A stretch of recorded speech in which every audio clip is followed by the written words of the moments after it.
Toujours dans l'Ancien Testament, l'agneau qu'on offre en sacrifice devrait être sans défaut.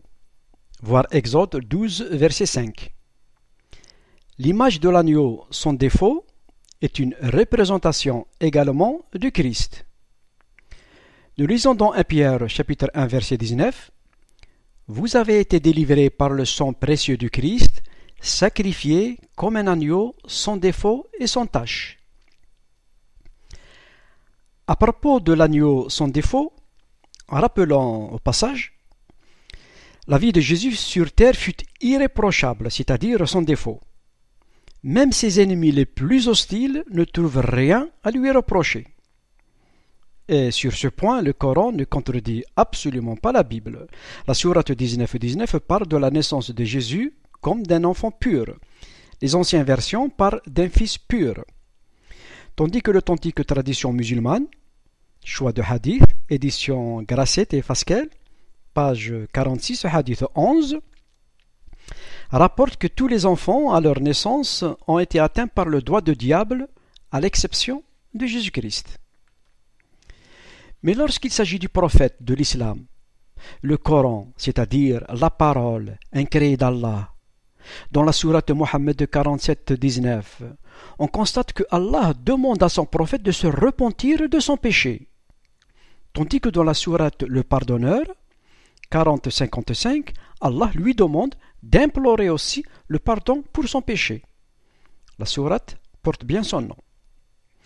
Ensuite, dans le hadith Sahih al-Bukhari, c'est-à-dire l'authentique Bukhari, volume 1, 12, numéro 711, donc seconde source d'autorité indiscutable de l'islam après le Coran, affirme clairement que Mohammed était un pécheur.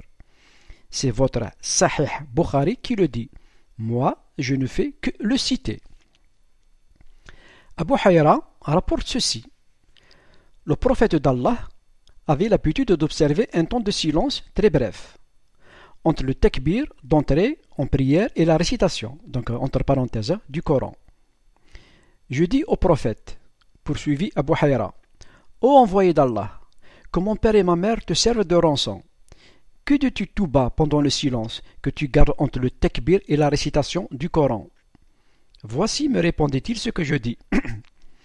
Seigneur, purifie-moi de mes péchés, comme tu as éloigné l'est de l'ouest.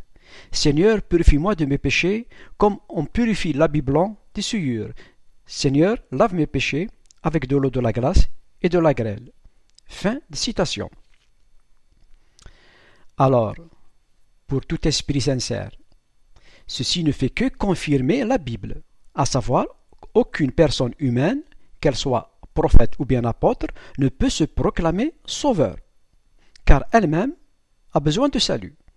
Et c'est tout à fait logique. D'ailleurs, dans toute la Bible, aucun prophète, aucun apôtre ne s'est proclamé sauveur de l'humanité. Il est alors regrettable que les musulmans croient que celui qui obéit à Mohammed entrera au paradis. L'authentique al-Bukhari rapporte que Abu Hayra a dit, l'envoyé d'Allah a dit, toute ma communauté entrera au paradis, sauf celui qui refuse. On lui demanda, qui peut refuser?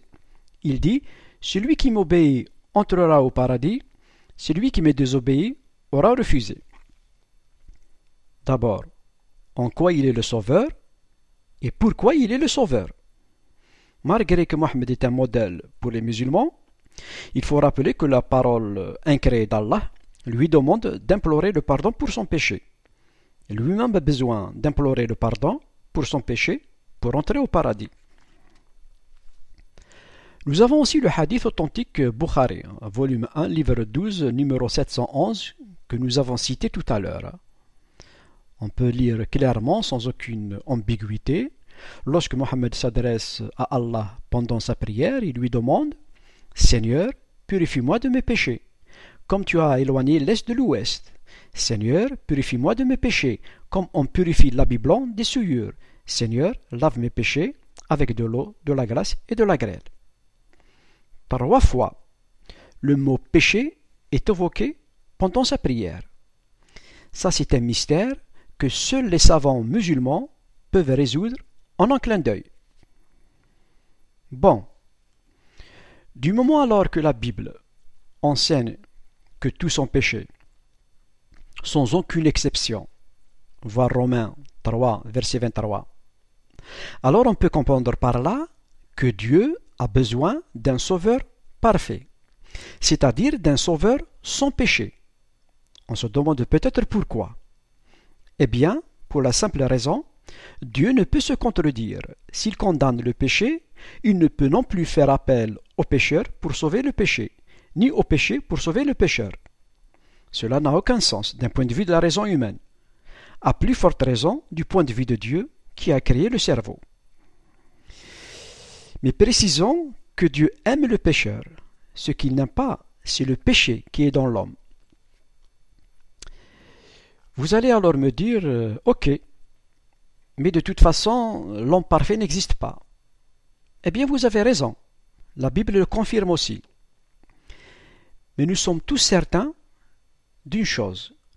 Pour faire naître un bébé, on a besoin d'un ventre d'une femme. Cela laisse donc entendre, puisque l'homme parfait n'existe pas sur terre, alors il doit donc être engendré, mais de telle sorte qu'il hérite à la fois de la nature humaine, mais sans hériter le péché. Or, Dieu seul est sans péché, et nous sommes conscients. Il faudrait donc un homme qui soit homme par son corps et toutes ses fonctions organiques, mais qui par son esprit et sa parole soit la substance même de Dieu qui seul peut garantir la pureté. C'est précisément la description de Jésus-Christ, le Verbe émanant de Dieu, signalant que, sur ce point, le Coran ne contredit absolument pas la Bible. Par exemple, Sourate 3.45 nous dit que Jésus est un Verbe émanant de Dieu, en grec, le Logos. Sourate 471 nous dit qu'il est la parole de Dieu, Kalimat Allah.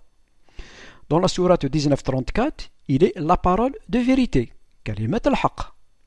Ces versets expriment la pensée et l'intelligence de Dieu manifestée en Jésus-Christ, donc parole de Dieu faite chair. Rajoutons à cela la sourate 19.19 qui rapporte qu'il est sans péché, et la sourate 3.45 qui nous dit qu'il est illustre en ce monde et dans la vie future. Donc, les affirmations du Coran ne font que confirmer la personne unique du Christ.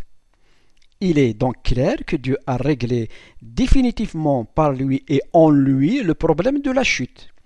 Jésus-Christ a été engendré par l'Esprit Saint de Dieu, le Coran le confirme aussi, afin de garantir parfaitement la sainteté absolue du Sauveur, c'est-à-dire l'agneau sans défaut annoncé dans l'Ancien Testament. 2 Corinthiens 5.21 rapporte que le Christ était sans péché, mais que Dieu l'a chargé de notre péché, afin que par lui nous ayons part à l'œuvre salutaire de Dieu.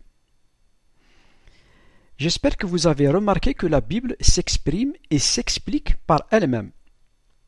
Il est donc évident qu'elle est pénétrée par le même souffle de Dieu, c'est-à-dire l'Ancien et le Nouveau Testament portent la même empreinte de Dieu. Alors les musulmans qui rejettent la Bible, pourtant elle est mieux cohérente que le Coran, et nous renseigne aussi mieux que le Coran. Mais bon, ça c'est un autre problème. Revenons maintenant au sacrifice. Prenons encore un dernier exemple, qui se trouve dans Exode, chapitre 12, versets 7 à 12. Ces versets nous renseignent sur l'incrédulité du Pharaon, et pour punir son arrogance et sa fierté exagérée, Dieu a donné à Moïse l'instruction d'asperger le sang de l'agneau des sacrifiés sur les linteaux des maisons des Hébreux, afin que les Hébreux soient épargnés de l'ange de la mort qui doit frapper l'Égypte du Pharaon. Dans le Nouveau Testament, Jean 3,6 dit « Quiconque acceptera le sacrifice du Christ aura la vie éternelle ». Ce verset dit explicitement, sans aucune ambiguïté, que nous sommes sauvés seulement par le sacrifice du Christ, et que la vie éternelle est offerte uniquement en son nom. 1 Pierre 19 rapporte aussi que nous sommes sauvés par le sang précieux de Christ qui s'est sacrifié comme un agneau. Pour plus de précision, je vous invite alors à lire aussi Hébreux, chapitre 10, versets 10 à 23. Bon, terminons maintenant ce sujet du sacrifice par une question. Pourquoi Dieu a choisi de nous sauver à travers le sacrifice de Jésus-Christ et non par le sacrifice des animaux? La réponse est simple. Dieu a choisi de nous sauver à travers le sacrifice de Christ et non par le sacrifice des animaux, car le péché de l'homme n'a aucun rapport avec les animaux. C'est ce que rapporte d'ailleurs Hébreux chapitre 10 verset 4. Car il est impossible que le sang des taureaux et des boucs ôte les péchés.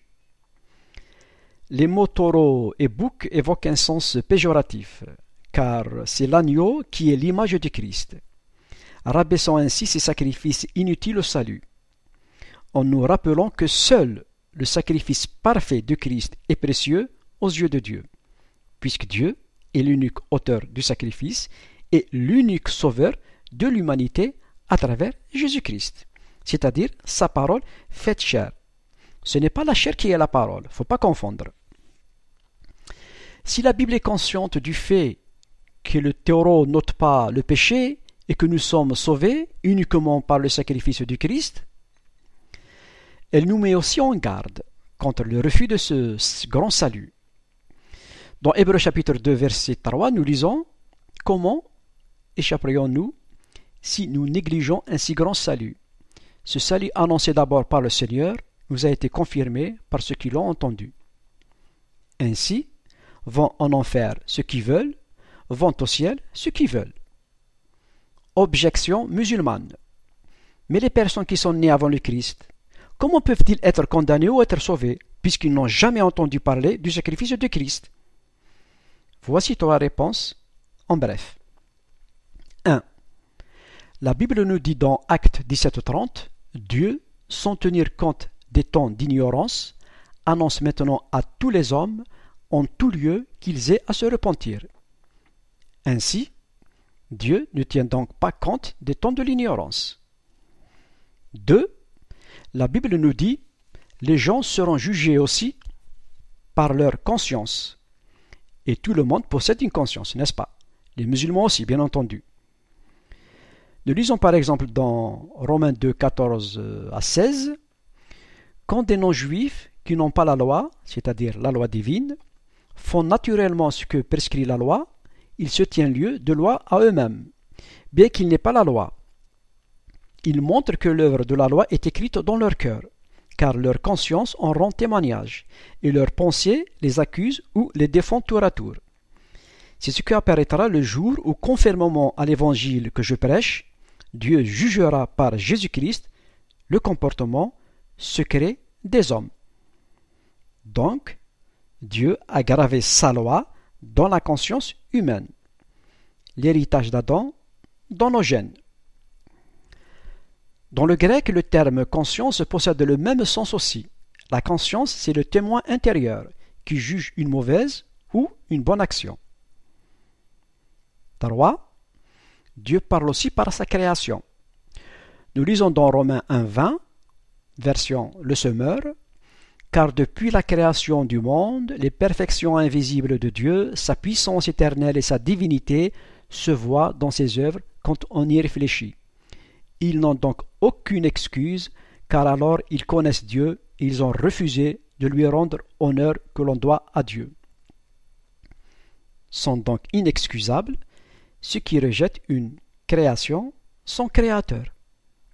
Conclusion, vont en enfer ceux qui veulent, vont au ciel ceux qui veulent. Dieu nous laisse libres de choisir, comme d'ailleurs l'exemple d'Adam. Je vous laisse alors dans la paix du Seigneur Jésus-Christ, le prince de la paix et sauveur parfait des âmes.